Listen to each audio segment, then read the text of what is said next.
अनि प्रार्थना गर्दछु प्रभु जतिजनाले प्रभु आफ्नो खल्टीबाट निकालिदिएको छ प्रभु दिनु सक्नु भएको छैन प्रभु हामी प्रार्थना सबैलाई तपाईँले आशिष दिनुहोस् अनि जुन यो भेटी ल्याएको छ प्रभु ताकि प्रभु यो भेटीले प्रभु तपाईँ राज्यको निम्ति काम हुन सकिनुहोस् अनि तपाईँले आशिष दिनुहोस् अनि प्रार्थना गर्छौँ सबैको जबमा तपाईँले आशिष दिनुहोस् अनि सबैलाई तपाईँले अनुग्रह गर्नुहोस् साथै प्रभु वचनको लागि प्रार्थना गर्दछौँ प्रभु तपाईँको छोराले जुन वचन ल्याउनु भएको छ प्रभु हामी प्रार्थना गर्दछौँ प्रभु तपाईँले छोरालाई अभिषेक गरेर प्रभु तपाईँ वचन प्रभु आज जुन हामीले सुन्नुपर्ने प्रभु मन्ना आज हामी हेर्नुपर्ने प्रभु त्यसमा प्रभु तपाईँ हामीसँग बातचित गर्नुहोस् अनि हरेक कुरा तपाईँ महिमाको लागि हामी सामना गर्नुपर्छ धन्यवाद प्रभु यो सबको लागि माफी मात्र प्रभु आमेन।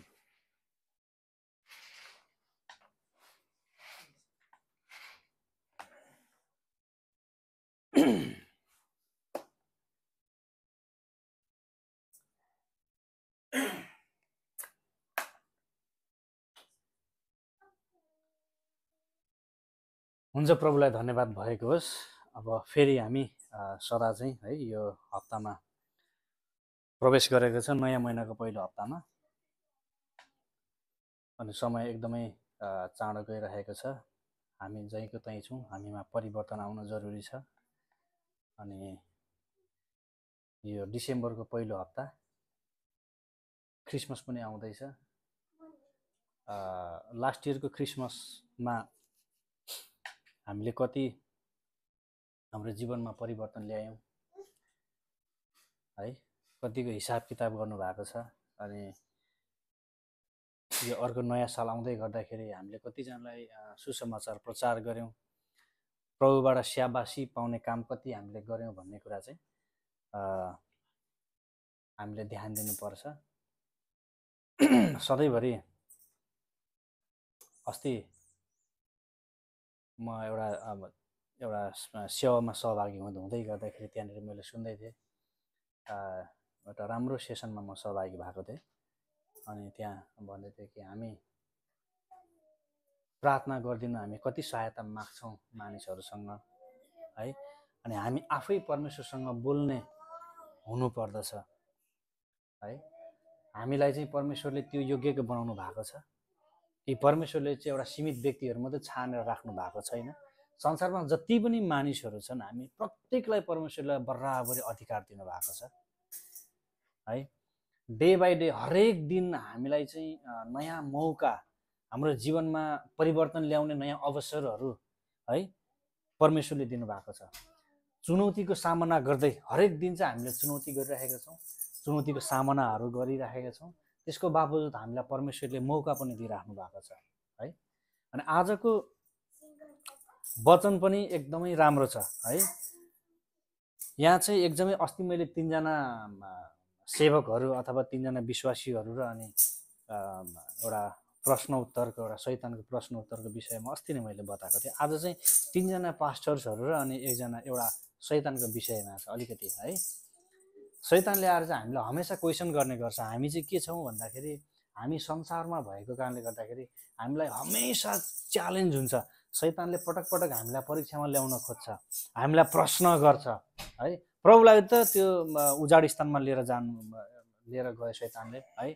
तपाईँ र म त के हो र, हामी त झन् कमजोर मानिसहरू हौँ, हामीलाई सहजै आफ्नो बसमा पार्न सक्छ शैतानले। अनि त्यो कारणले गर्दाखेरि एउटा म सानो स्टोरीबाट सुरुवात गर्नेछु कि 3 जना पास्टर्सहरू, प्रभुको दासहरू र शैतानले प्रश्न गर्छ एउटा पहिलो व्यक्तिलाई चाहिँ, पहिलो पास्टरलाई चाहिँ क्वेसन्स गर्छ है। यहाँ के भन्छ भन्दाखेरिमा यदि मैले तपाईँलाई विगतको केही कुरा परिवर्तन गर्ने शक्ति दिएँ भने तपाईँले के परिवर्तन गर्न सक्नुहुन्छ भनेर एकजना पास्टरलाई चाहिँ शैतानले प्रश्न गर्छ। कुरा बुझ्नुभयो? अनि त्यो 3 जना मध्ये पहिलो पास्टरले चाहिँ के भन्छ भन्दाखेरि एकदमै उत्साहको साथ, अरे मैले त क्वेसन पाएँ, मलाई त है बोल्ने मौका दियो, अब चाहिँ म यसलाई राम्रोसँग जवाफ दिन्छु, फर्काउँछु भनेर चाहिँ पहिलो नम्बरको पास्टरले चाहिँ जवाफ दिन्छ कि म आदम र हवालाई चाहिँ पापमा पर्नबाट चाहिँ रोक्छु, ताकि मानिसहरू चाहिँ परमेश्वरको उपस्थितिबाट चाहिँ टाढा हुन नपरोस् भनेर चाहिँ म त्यो मौका चाहिँ भरपुर मात्रामा प्रयोग गर्छु। त्यो मौकाको चाहिँ कि मलाई चाहिँ है एकदमै त्यो हुन्छ नि एउटा परिवर्तन गर्ने मौका दिँदाखेरि पास्टर चाहिँ एकदमै उत्साह भएर बताउँछ कि म चाहिँ आदम र हवालाई चाहिँ पापमा पर्नबाट चाहिँ है रोक्ने छु, ताकि परमेश्वर र मानिस चाहिँ एक आपसको दूरी चाहिँ एकदमै टाढा नहोस् है, अनि त्यो पाप गर्नबाट चाहिँ म जोगाउने छु भनेर चाहिँ भन्छ। अब दोस्रो नम्बरको पास्टरले के भन्छ फेरि, शैतानले चाहिँ भन्छ म तिमीलाई परमेश्वरबाट तुरुन्तै सजाय दिनबाट रोक्नेछु, ताकि तिमीले चाहिँ पछि आफैलाई अनन्तको दोषी ठान्नेछौ। शैतानले त अब धेरै गल्ती गर्छ नि त, परमेश्वरबाट चाहिँ टाढा भइसके पछाडि संसारमा सबै परमेश्वरको दासहरूलाई, परमेश्वरको मानिसहरूलाई आफ्नो कब्जामा ल्याउन प्रयत्न गरिरहेको छ, कोसिस गरिरहन्छ। किन? ऊ आफैलाई एकदम खुब बलवान ठान्छ है। अनि दोस्रो पास्टरले चाहिँ के भन्छ भन्दाखेरि राम्रै एन्सर दिन्छ कि म तिमीलाई चाहिँ परमेश्वरबाट तुरुन्तै सजाय दिनबाट चाहिँ रोक्नेछु, ताकि तिमीले आफैलाई चाहिँ अनन्तको लागि दोषी ठान्नेछौ। किन? तिमी दोषी छौ, परमेश्वर भन्दा म शक्तिशाली छु, ठुलो छु भनेर संसारमा चाहिँ परमेश्वरको दासहरूलाई चाहिँ आफ्नो कब्जामा लिन तिमीले भरपुर मात्रामा कोसिस गर्यो। शैतानले गरेकै त्यही छ है। अनि स्वर्गीयबाट पनि परमेश्वर भन्दा पनि मै शक्तिशाली हुँ भन्नु ठानिसके पछाडि अनि परमेश्वरले चाहिँ माथिबाट स्वर्गबाट चाहिँ गल हत्याएर निकालिदिएको छ लुसिफरलाई, हामीले बाइबलमा पाउँछौँ है। अनि म चाहिँ तिमीलाई चाहिँ त्यो पाप गर्नबाट चाहिँ, त्यो सजाय दिनबाट चाहिँ म रोक्नेछु है, परमेश्वरबाट चाहिँ त्यो म रोक्नेछु। अनि जुन अधिकार, जुन मौका, जुन चान्स मैले त्यसरी पाउँछु भने चाहिँ म त्यो गर्नेछु भनेर दोस्रो पास्टरले बताउँछ। अब ध्यान दिएर सुन्नुहोस् है। अब तेस्रो नम्बरको व्यक्तिले के बताउँछ? तेस्रो नम्बरको पास्टरले, तीनजनै पास्टरहरू प्रभुको दासहरू है। अनि तेस्रो नम्बरको व्यक्तिले चाहिँ के भन्छ? प्रभुको दासले, पास्टरले के भन्छ? एकदमै सबैभन्दा ऊ चाहिँ सरल थिए भन्दा एकदमै नम्र स्वभावको पास्टर थिए है। सबै प्रभुको दासहरू, सबै मानिसहरू एउटै हुँदैन नि है। कोही हप्की स्वभावको हुन्छ, तिखो बोल्छ, कोही नम्र स्वभावमा बोल्छ है, कोही फटङटङ बोलिरहन्छ, फटाफट बोलिरहन्छ, कोही कन्भिन्स गर्ने हुन्छ, राम्रो पोलाइटली बोल्छ, मजाले कन्भिन्स गर्छ, कोही सरल हुन्छ, सिधा हुन्छ है, एउटा चाहिँ नर्मल हुन्छ है, एकदमै नम्रतामा बात गर्ने हुन्छ। अनि त्यो तेस्रो नम्बरको पास्टर चाहिँ एकदमै नरम हुन्छ, एकदमै नम्रतामा बात गर्नुहुन्छ। उसले चाहिँ के गर्छ भनेदेखि तुरुन्तै, सुन्नुहोस् है, तुरुन्तै घुँडा टेकेर चाहिँ अनि यसो प्रार्थना गर्दाखेरि यसो प्रार्थना गर्नु थाल्छ, घुँडा टेकेर चाहिँ प्रार्थना गर्नु थाल्छ। हे प्रभु, मलाई के हुनसक्छ र के भयो भने, के भएन भने परीक्षाबाट मुक्त गर्नुहोस्, ममा के हुनसक्छ र के चाहिँ भएन भने है परीक्षाबाट मलाई चाहिँ तपाईँले मुक्त गर्नुहोस्। यस्तो परीक्षाहरूबाट कुन प्रकारले हुन्छ, के कुन एउटा किसिमले यो परीक्षाहरूबाट चाहिँ मलाई मुक्त गर्नुहोस् भनेर चाहिँ घुँडा टेकेर चाहिँ प्रार्थना गर्छ तेस्रो नम्बरको पास्टरले है। अनि अब शैतान एकदमै कराउँदै, पीडाले है काम्दै, थरथर काम्दै अनि त्यो स्थानबाट चाहिँ विलाप हुन्छ, भाग्छ, हराउँछ। ध्यान दिएर सुन्नुहोस् है, एकदमै मजाको कुरा छ। अब सुन्नुहोस्, अनि त्यो स्थान छोडेर चाहिँ अन्तर्धान हुन्छ त्यो शैतान चाहिँ। अनि अरू दुईजना अचम्म मान्दै, दुईजना पास्टरहरू जो पहिलो र दोस्रो पास्टर चाहिँ एकदमै अचम्म मान्दै भन्छ, तपाईँले चाहिँ किन यस्तो खालको प्रतिक्रिया दिनुभएको? तपाईँलाई त यदि परिवर्तन गर्ने मौका दियो भने तपाईँले के गर्न सक्नुहुन्छ संसारमा? केसम्म तपाईँ यो मौका पायो भने तपाईँले केसम्म गर्नु सक्नुहुन्छ भन्ने कुरामा त तपाईँले त मलाई के चाहिँ सम्भव भयो भने, के चाहिँ परिवर्तन हुन सक्यो भने मलाई चाहिँ यो परीक्षाबाट चाहिँ मुक्त गर्नुहोस्, के भएन भने अथवा के चाहिँ सम्भावना छ, ताकि के कारणले गर्दा मलाई यहाँबाट निकाल्नु सक्छ यो परीक्षाबाट चाहिँ भनेर त्यसरी चाहिँ उसले प्रार्थना गरेको हुन्छ है। अनि त्यहाँबाट उसले फेरि पनि जवाफ दिन्छ है। अनि पहिलोले के जवाफ दिन्छ भनेदेखि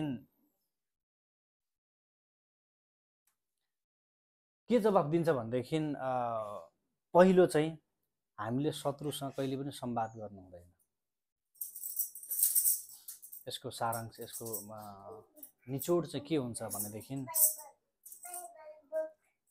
शत्रुसँग चाहिँ हामीले कहिले पनि संवाद गर्नु हुँदैन है। नेगेटिभ कुराहरू, नकारात्मक कुराहरू, त्यसलाई चाहिँ हामीले कोट्याउने, त्योसँग हामी बातचित गरिरहने, त्यसको चाहिँ हामीले समीक्षा गर्ने हामीले कहिले पनि गर्नु हुँदैन है। परीक्षा गर्दै गर्दा प्रभु येशूले के गर्नुभयो? शैतानलाई धपाउनु भयो। हे त शैतान मबाट दूर भइजा। कति क्वेसन्सको आन्सरहरू दिइरहने तँलाई होइन। कहिले पहाडको टुप्पामा लिएर आउँछ, कहिले यो ढुङ्गालाई रोटी हुने आज्ञा दिनुहोस् भन्छ, कहिले यहाँबाट हाम फाले भने परमेश्वरले हातै हात तपाईँलाई थाम्नेछ, कहिले लास्टमा आएर चाहिँ मलाई नै दण्डवत गर्यो, यो सारा संसार, यो सारा साम्राज्य, इजरायलको सारा साम्राज्य म तेरो हातमा बनाइदिन्छु भनेर चाहिँ परीक्षा गर्छ। त्यो गर्दा प्रभुलाई रिस उठ्छ, भात त शैतान दूर भइजा, त मेरो परीक्षा गर्ने को होस् होइन। यो प्रकारले शैतानलाई चाहिँ हप्काउँछ। कुरा बुझ्नु हो नि। त्यसको मतलब के हो भन्दाखेरि त्यसको नकारात्मक र त्यो नेगेटिभिटी आफ्नो जीवनले चाहिँ स्वीकार गर्नु हुँदैन क्या। त्यसलाई चाहिँ डिनाइ गर्नुपर्छ, त्यसलाई चाहिँ इग्नोर गर्नुपर्छ, हामीले धपाइदिनुपर्छ, निकालिदिनुपर्छ है। यसको निचोड पहिलो र दोस्रो पास्टरले त्यसरी शैतानसँग चाहिँ कन्भर्सेसन गर्दै गर्दाखेरि, बातचित गर्दै गर्दाखेरि चाहिँ तेस्रो नम्बरको पास्टरले चाहिँ त्यसो भन्छ है। अनि त्यहाँबाट दोस्रो कुरा के छ? संसारमा कसैसँग पनि विगतलाई परिवर्तन गर्ने शक्ति हुँदैन। हिजोको दिन आज फेरि फर्केर आओस् भन्दा हामीले सक्छौँ त? मलाई त मेरो स्कुल लाइफ कस्तो मनपर्छ, कलेज लाइफ कस्तो मनपर्छ, अथवा बालापन कस्तो मनपर्छ, फेरि म त्यहाँ जानु सक्छु त? सक्दिनँ नि। त्यसलाई परिवर्तन गर्ने हामीसँग कुनै केही पनि शक्ति छैन। त्यो कारणले गर्दाखेरि प्रिभियस लाइफ, विगतको कुराहरूलाई चाहिँ हामीले अहिले परिवर्तन गर्नु खोज्नु, अहिले हामीले चाहिँ सुधार गर्न खोज्नु, त्यो चाहिँ एकदमै मूर्खता मात्रै हो। त्यो कारणले गर्दाखेरि वर्तमान यहाँ सुन्नुहोस् है। अनि शैतानको चासो हाम्रो सद्गुण प्रमाणित गर्न होइन। कुरा यहाँ तपाईँले ध्यान दिएर सुन्नुहोस् है। शैतानको चासो चाहिँ हाम्रो एकदमै सद्गुण प्रमाणित गर्न होइन, तर हामीलाई विगतमा फसाउनको लागि चाहिँ थियो, ताकि हामीले वर्तमानलाई चाहिँ बेवास्ता गर्न सकौँ यो वर्तमानको कुराहरूलाई। परमेश्वरले के भन्नुहुन्छ भन्दाखेरि भोलिको कुनै पनि फिक्र नगर, आजको निम्ति, आजको दुःख आजको निम्ति पर्याप्त छ। त्यो कारणले गर्दाखेरि हिजोको कुरालाई हामी परिवर्तन गर्न सक्दैनौँ, हिजोको कुरालाई चाहिँ हामीले कोट्याएर आज हामीले ठिक गर्न सक्दैनौँ, तर आज वर्तमान समयमा चाहिँ हामी प्रभुसँग ठिक भएर उभिनुपर्छ। हालेलुया। यो निचोड चाहिँ के छ भन्दाखेरि हामी वर्तमान समयमा चाहिँ झन् बलियो विश्वासी बन्नु पर्छ। हिजोको दिनमा हामी कस्तो थियौँ, कस्तो जीवन बिताइरहेको थियौँ, कस्तो प्रकारले हामी आजको यो वर्तमान समयसम्म हामी आइपुग्यौँ, तपाईँले छोडिदिनुहोस्। तर आजको दिनमा तपाईँ परमेश्वरसँग बलियो बन्नुपर्छ। वर्तमान समयमा चाहिँ तपाईँले एकदमै पोजिटिभ, सकारात्मक दृष्टिकोणले प्रभुमा बलियो भएर खडा हुनुपर्छ, उभिनु पर्दछ है। त्यो कारणले गर्दा शैतानसँग कन्भर्सेसन नगर्नु भन्नु खोजेको कुरा चाहिँ यो हो। शैतानसँग ज्यादा बातचित गरेन, हामी ज्यादा बातचित परमेश्वरसँग गर्नुपर्छ। हालेलुया। हामी धेरै कन्भर्सेसन चाहिँ हामी कसरी परमेश्वरसँग हाम्रो कन्भर्सेसन हुन्छ, कसरी बातचित हुन्छ भन्दाखेरि घुँडा टेकेर प्रार्थनाद्वारा। आमेन। प्रार्थनाद्वारा हाम्रो परमेश्वरसँग बातचित हुन्छ, हाम्रो कन्भर्सेसन हुन्छ, हाम्रो संवाद हुन्छ, दोहोरो कुराकानी हुन्छ। हामीले क्वेसन्स गर्छौँ परमेश्वरलाई, हामीले आन्सर्सहरू हामीले पाउँछौँ है। अनि त्यो कारणले गर्दाखेरि वर्तमान समयमा मात्र परमेश्वरले हामीलाई उहाँको अनुग्रह दिनुहुन्छ। हालेलुया। यो वर्तमान समयमा मात्रै परमेश्वरले चाहिँ उहाँको अनुग्रह चाहिँ हामीलाई दिनुहुन्छ, ताकि हामी उहाँको इच्छा पुरा गर्नको लागि चाहिँ हामी अगाडि बढ्न सकौँ। कुरा बुझ्दै हुनुहुन्छ? अनि त्यसकारण शैतानले चाहिँ परमेश्वरको कार्ययोजनाको चाहिँ विरोध गर्छ है। शैतानले चाहिँ परमेश्वरको कार्ययोजना कस्तो हुन्छ भन्दाखेरि एकदमै वर्तमानको कुराहरू, ताजा ताजा कुराहरू परमेश्वरले हाम्रो जीवनमा योजनाहरू लिएर आउनुहुन्छ। परमेश्वरले चाहिँ नयाँ नयाँ कुराहरू हाम्रो जीवनमा चाहिँ परिवर्तनको कुराहरू लिएर आउनुहुन्छ। हरेक दिन परिवर्तनशील समयमा चाहिँ परिवर्तन, हाम्रो जीवन परिवर्तनको कुराहरू चाहिँ परमेश्वरले लिएर आउनुहुन्छ। यो कुराको शैतानले विरोध गर्छ। त्यो कारणले गर्दाखेरि शैतानले हाम्रो जीवनमा के हाल्छ थाहा छ? त त सक्दैनस्, त गर्नु सक्दैनस्, त कति कमजोर छस्, हेर त पोहोर पनि त्यस्तो थिइस्, त्योभन्दा अघिल्लो साल पनि त्यस्तै थिइस्, त यसपालि पनि त्यस्तै छस्, त अयोग्य छस्। शैतानले यस्तो किसिमको हालिदिन्छ। कुरा बुझ्नुभयो नि? तपाईँको जीवनमा नि केही गर्नु सक्दैनस्, तेरोमा होइन त्यो त्यो एबिलिटी छैन, त्यो क्षमता छैन, त्यति साह्रो तसँग क्यापेसिटी छैन, त्यो दिमाग छैन है, त्यस्तो शक्ति पावर पनि छैन तसँग। शैतानले यो कुरा तपाईँको मनमा हालिदिन्छ, तपाईँको दिमागमा यो कुरा हालिदिन्छ। तर परमेश्वरले तपाईँलाई, तपाईँ मान्छेलाई नै, जो शैतानले तपाईँलाई यो नेगेटिभिटी हालिदिइराखेको छ, नकारात्मक कुरा हालिदिइराखेको छ, तपाईँलाई नै परमेश्वरले कस्तो बोल्नुहुन्छ थाहा छ? कस्तो भन्नुहुन्छ थाहा छ? यस छोरा, नडरा, नआत्ति, त सबै थोक गर्न सक्छस्। हालेलुया। त सबै कुरा बोल्न जान्दछस्, तैँले नेतृत्व गर्न सक्छस्, त अगाडि बढ्न सक्छस्, तेरो जीवनमा सुधार छ, परिवर्तन गर्न सक्छस् तैँले, त अगाडि बढ, त अगाडि बढ, त अगाडि बढ। परमेश्वरले यो कुरा भन्नुहुन्छ। हालेलुया। ल हेर्नुहोस् त कति अन्तर छ, कति डिफ्रेन्स छ परमेश्वर र शैतानमा है। अनि हाम्रो पक्षमा को हुनुहुन्छ? परमेश्वर हुनुहुन्छ। अब परमेश्वर नै हाम्रो पक्षमा भइसके पछाडि हाम्रो विपक्षमा को हुने? हालेलुया। त्यो कारणले गर्दाखेरि हेर्नुहोस्, तपाईँ र मेरो पक्षमा परमेश्वर हुनुहुन्छ। हामीले वर्तमान समयलाई हेरेर अगाडि बढ्नुपर्छ, विगतलाई हेरेन। विगतलाई हेरेर होइन, म कमजोर थिएँ, म अनजान थिएँ, आज पनि म त्यस्तै छु, होइन। परमेश्वरले आज तपाईँलाई शक्तिशाली बनाउनु भएको छ। हालेलुया। परमेश्वरले आज तपाईँलाई ज्ञानी बनाउनु भएको छ, बलवान बनाउनु भएको छ है। तपाईँले नजानेको गहिरो अनि गुप्तको कुराहरू परमेश्वरले सिकाउनु भएको छ तपाईँलाई। किन?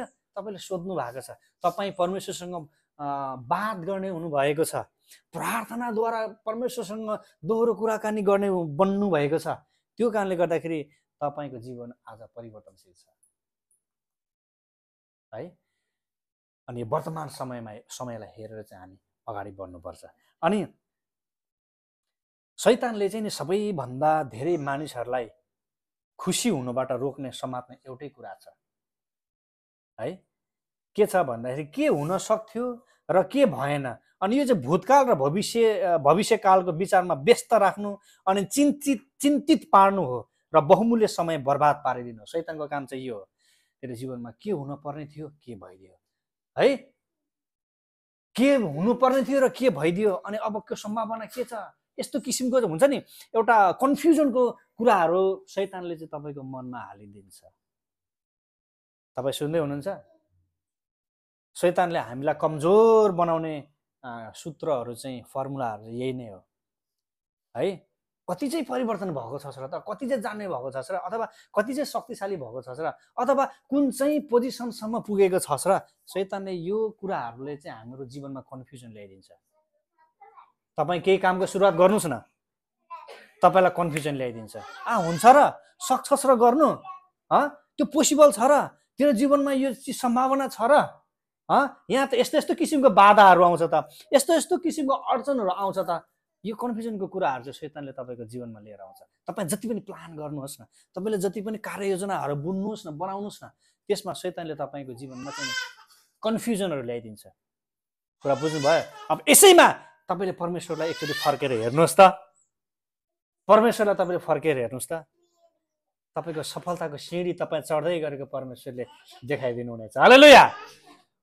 तपाईँ परमेश्वरलाई हेर्नुभयो भने सफलताको सिँढी चढ्दै गरेको तपाईँलाई त्यो भिजन, त्यो दर्शन परमेश्वरको तर्फबाट तपाईँलाई आउँछ। कहिले पनि नकारात्मक कुराहरू आउँदैन। किन भन्दाखेरि परमेश्वर हमेसा तपाईँको साथमा हुनुहुन्छ। हालेलुया। तपाईँको पक्षमा हमेसा परमेश्वर भएको कारणले गर्दाखेरि तपाईँलाई ढाडस दिने, शक्ति दिने चाहिँ परमेश्वर हुनुहुन्छ। आज मेरो छोराछोरीले म केही न केही गर्छु, अगाडि बढ्छु भनेर केही कार्ययोजना गर्छ भने डेफिनेटली मैले सहायता गर्छु र म सपोर्ट गर्छु। हालेलुया। एक्ज्याक्टली सेम थिङ आज परमेश्वरले पनि हाम्रो जीवनमा त्यही नै हो। तपाईँ केही काम गर्न चाहनुहुन्छ, तपाईँ केही आफ्नो जीवनमा प्रोग्रेस अगाडि बढाउन चाहनुहुन्छ है, योजनाहरू बनाउनुहुन्छ, परमेश्वर तपाईँको साथमा हुनुहुन्छ है वर्तमान समयमा। तर शैतानलाई तपाईँले हेर्नुभयो भनेदेखि हेर्नुहोस्, त्यतापट्टि तपाईँको ध्यान गयो जाने बित्तिकै उसले तपाईँको जीवनमा कमजोरीपनहरू हालिदिन्छ। नो, तैँले सक्दैनस् नि, अब त्यहाँ त यस्तो छ, अप्ठ्यारो छ, बाटो एकदमै साङ्ग्रो बाटो छ, एकदमै खाल्डाखुल्डीहरू छ, बाधा अवरोधहरू त्यहाँनिर आइपर्छ, यस्तो हुन्छ, धेरै कुराहरूको चाहिँ बाटोहरू त्यसले देखाउँछ। है। बरु यसो गर्न, शैतानले यसरी तपाईँलाई अराउँछ।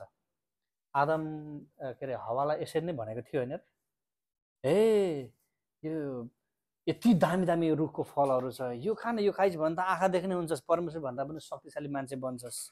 फसाइदिएको होइन शैतानले। परमेश्वरले के नदिनु भएको थियो र? सारा बगैँचाको सारा फलहरू परमेश्वरले लगाइदिनु भएको थियो। यो बगैँचाको त माली बन भनेर माली नै बनाइदिनु भएको छ। माली भनेको के हो थाहा छ? हाकिम बराबरै हो। बगैँचाको रेखदेख गर्ने त्यो गोठालो भनेको चाहिँ मालिक बराबर हो। बुझ्नुभयो त? गोठालोलाई नि हरेक आफ्नो भेडाको नाम याद हुन्छ, बानी व्यवहार थाहा हुन्छ, कति घाँस खान्छ त्यो पनि थाहा हुन्छ, के मन पराउँछ के मन पराउँदैन त्यो पनि थाहा हुन्छ। कुरा बुझ्नुभयो? परमेश्वरले त्यस्तो व्यक्ति आदमलाई बनाउनु भएको थियो। हेर्नुहोस्, शैतान साइडबाट आएर चाहिँ हावालाई छ्याप्पै तपाईँको जालमा पारिदियो है, कि यो रुखको फल चाहिँ टिपेर खा, यो चाहिँ सबैभन्दा असल मिठो खानामा। त्यस पछाडिबाट परमेश्वरले नखानु भनेको छैन त, सिधै विरोध गर्न थाले। तर यो चाहिँ खाइस् भने त परमेश्वर जस्तै शक्तिशाली हुनेछस्, तैँले आँखाहरू देख्नेछस्। कति मजाले फसाइदिएको है, कति मिठो कुरा बोलिदिन्छ है, कति सहजै एकदम इजिली, कस्तो सजिलो प्रकारले हामीलाई चाहिँ नि शैतानले चाहिँ आफ्नो बसमा पार्छ। कुरा बुझ्नुभयो? यो वर्तमान समयमा नि तपाईँ र म पनि आज त्यसैको चङ्गुलमा छौँ, त्यसैको साम्राज्यमा हामी हिँडुल गरिरहेका छौँ। हामीलाई अगाडि बढ्नु निकै चुनौती छ। परमेश्वरको मार्गमा भएर हिँडेर हाम्रो गन्तव्यसम्म पुग्नुको लागि हामीलाई एकदम चुनौती छ, सजिलो चाहिँ छैन। कुरा बुझ्नुभयो? सजिलो चाहिँ छैन। त्यो कारणले गर्दाखेरि हामी अडिग, हाम्रो विश्वासमा हामी अडिग रहनुपर्छ, हामी स्थिर बन्नुपर्छ। हाम्रो पक्षमा हुनुहुने परमेश्वरलाई दैनिक रूपमा हामीले बोकेर हिँड्नुपर्छ। दैनिक रूपमा म कमजोर पो हुन्छु कि मबाट गल्ती पो हुन्छ कि भन्दै परमेश्वरको मार्गलाई समातेर हिँड्नुपर्छ। प्रार्थना कन्भर्सेसन परमेश्वरसँग रात दिन हामीले गर्नुपर्छ है। त्यसको समीक्षा तपाईँले बेलुका गर्नुहोस्। प्रभु आजको दिनभरिमा तपाईँले टेली गर्नुहोस् न, आफ्नो जीवनको आफ्नो विश्वासको परमेश्वरसँगको काम कार्य गर्नुहोस् न। दैनिक रूपमा हाम्रो आफ्नो कार्यको त गर्छौँ त, कामको त गर्छौँ त, विश्वासको पनि गर्नुहोस् न। राति सुत्नुभन्दा अगाडि 1 खेप 2 मिनट प्रार्थना गर्दा हुँदैन र? प्रभु आज यो यो यो यो यो काम बिग्रियो मबाट, आज यो यो यो यो काम गर्नमा तपाईँले मद्दत गर्नुभयो, मबाट बिग्रेको काम अब भोलि यो रिपिट नहोस्, मबाट जे भयो भयो, माफ गरिदिनुहोस्। समीक्षा गर्नुहोस् न राति, हुँदैन र? भन्नुहोस् त। यति गर्दा त परमेश्वर सपोर्टिभ हुनुहुन्छ नि, हाम्रै पक्षमा हुनुहुन्छ नि। हालेलुया! परमेश्वर हाम्रै पक्षमा हुनुहुन्छ होइन र? हाम्रै पक्षमा हुनुहुन्छ। बताइदिनुहोस् न। सधैँ परमेश्वर हामीलाई मद्दत गर्नुहुन्छ है। अनि विगतलाई चाहिँ परमेश्वरको कृपामा छोडिदिनुहोस्। हेर्नुहोस्, जति पनि हाम्रो विगतको कुराहरू छ, मैले अघि नै भनिहालेँ, विगतलाई आजको दिनमा ल्याएर हामी सही पार्छौँ भनेर खोज्नु चाहिँ हाम्रो मूर्खता हुनेछ। अब विगतको कुराहरूलाई चाहिँ परमेश्वरको कृपामा तपाईँले छोडिदिनुहोस्। प्रभु जे भयो भयो, पुरानो किन? प्रभुले नै माफी दिनुभयो त। आफैले विगतको कुरासँग त प्रभु स्वयं आफू मरिदिनु भयो नि त, आफ्नो प्राण त्यागिदिनु भयो तपाईँ र मेरो विगतको लागि, हो कि न? भन्नुहोस् त। तपाईँ र मेरो विगतको लागि परमेश्वर आफ्नो प्राण त्यागिदिनु भएको व्यक्ति हो, सितिमिति होइन होइन। अनि त्यहाँबाट त्यो विगतको कुराहरूलाई चाहिँ तपाईँले उहाँको कृपामा छोडिदिनुहोस्। उहाँले कृपा गर्नु भएको छ, आफ्नो बलिदान दिनुभएको छ। कुरा बुझ्नुभयो? अनि भविष्यलाई पनि उहाँकै प्रबन्धमा चाहिँ सुम्पिदिनुहोस् न। हालेलुया! कति मजाको कुरा छ। जिन्दगीभरि हेर्नुहोस् त, तपाईँले कति वर्षमा प्रभुलाई पाउनु भयो? कति वर्षको उमेरमा तपाईँले प्रभुलाई पाउनु भयो? छोडिदिउँ, आजको दिनसम्म तपाईँले प्रभुको कृपा पाउनुभयो। आजभन्दा हिजो के गल्ती गर्नुभयो, अस्ति के गल्ती गर्नुभयो, लास्ट इयर तपाईँले के गर्नुभयो, मेरो कुरा ध्यान दिएर सुन्नुहोस् है। त्यो सारा गल्तीहरूलाई चाहिँ नि तपाईँले प्रभुको कृपामा छोडिदिनुहोस्। त्यो सारा अधर्म पापहरूको लागि, त्यो भुल र गल्तीहरूको लागि प्रभु मर्नु भएको छ। हालेलुया! अब आजको वर्तमानको कुरालाई पनि तपाईँले परमेश्वरलाई सुम्पिदिनुहोस् न। हेर्नुहोस् त, परमेश्वर कति माया गर्नुहुन्छ तपाईँलाई, कति तपाईँको पक्षमा परमेश्वर हुनुहुन्छ। अबको प्रबन्ध जति पनि गर्नुपर्ने छ नि, आउने प्लानिङहरू जे पनि छ नि, ध्यान दिएर सुन्नुहोस् है। के छ सागरको प्लानिङ आउने दिनमा? परमेश्वरलाई दिनुहोस्। हाम्रो बाबुको नाम के अरे? अब्राहम। अब्राहमको प्लान के छ? अलरेडी परमेश्वरसँग छ। अब चाहिँ जे भयो भयो हिजोको दिन, अब आउने दिन परमेश्वरलाई दिनुहोस्। उहाँले प्रबन्ध गर्नुहुन्छ, उहाँले योजना बुन्नुहुन्छ।